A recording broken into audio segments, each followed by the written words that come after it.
গোরা যদি হতো কালো, আমার গোরা যদি হতো কালো, গোরা যদি হতো কালো, গোরা যদি হতো কালো। গৌরহরি ফর্সা, গৌরাঙ্গ সুন্দর ফর্সা, একদম সোনার মতো বরণটা। এই সোনার গরুকে তুই কালো বলছিস কেন? গোড়া কালো হলে কি হতো? ওমা মেয়ে দিয়ে দেবেন, পাত্র ফর্সা দেবেন না কালো দেবেন গো? কথা বলতে হবে কিন্তু।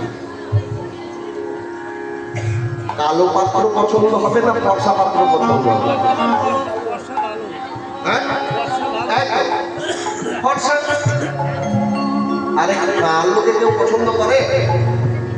সবাই তো ফর্সাকে পছন্দ করে, কিন্তু একটা মনে রাখতে হবে, একটা কথা মনে রাখতে হবে, যে কালো তার মন,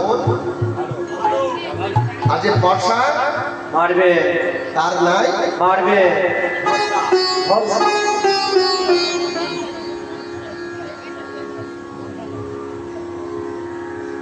সোনার মতো বরণ গৌরে তুই বলছিস গোড়া হতো কালো, গোড়া কালো হলে তুই কি করছিস? আমি অঞ্জন করিয়া নয়নে সাজাতা, অঞ্জন করিয়া নয়নে সাজাতা, অঞ্জন করিয়া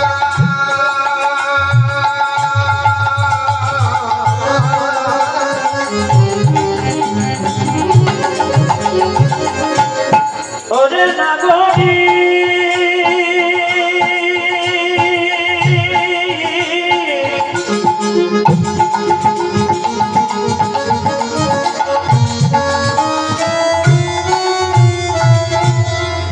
ওরে নাগরী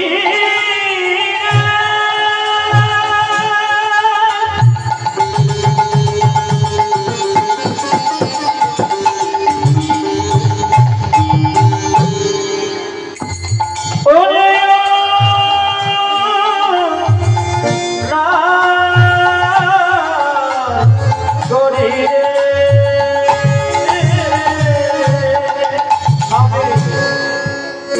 অঞ্জন করিয়া নয়নে সাজাতা, অঞ্জন করিয়া নয়নে সাজাতা, অঞ্জন করিয়া নয়নে সাজাতা, দেখাতো দেখাতো দেখাতো কত না ভালো, আহা দেখাতো কত না ভালো, দেখাতো দেখাতো কত না ভালো। এই ব্যাপার। গোরা যদি কালো হতো তাই কি করতাম জানিস? ওই অঞ্জন করে নয়নে সাজা। অঞ্জন মানে কি গো? এখন তো মায়ের সংখ্যা বেশি।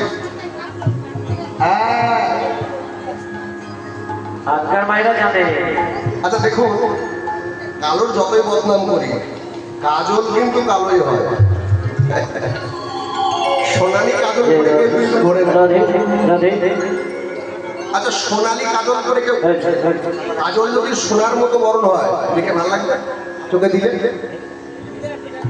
কালো ছাড়া অন্য কিছু দিয়ে চোখে ঘুরিয়ে বেড়ালে ভালো লাগবে কি?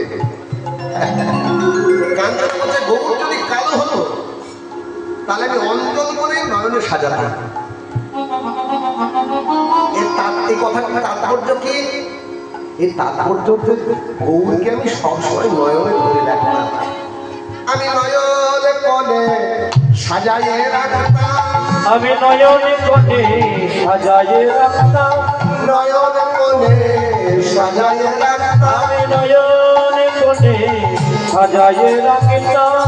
গোবরে যদি কালো হতো নয়নে কোণে সাজাইয়ে রাখতাম, গৌরী যদি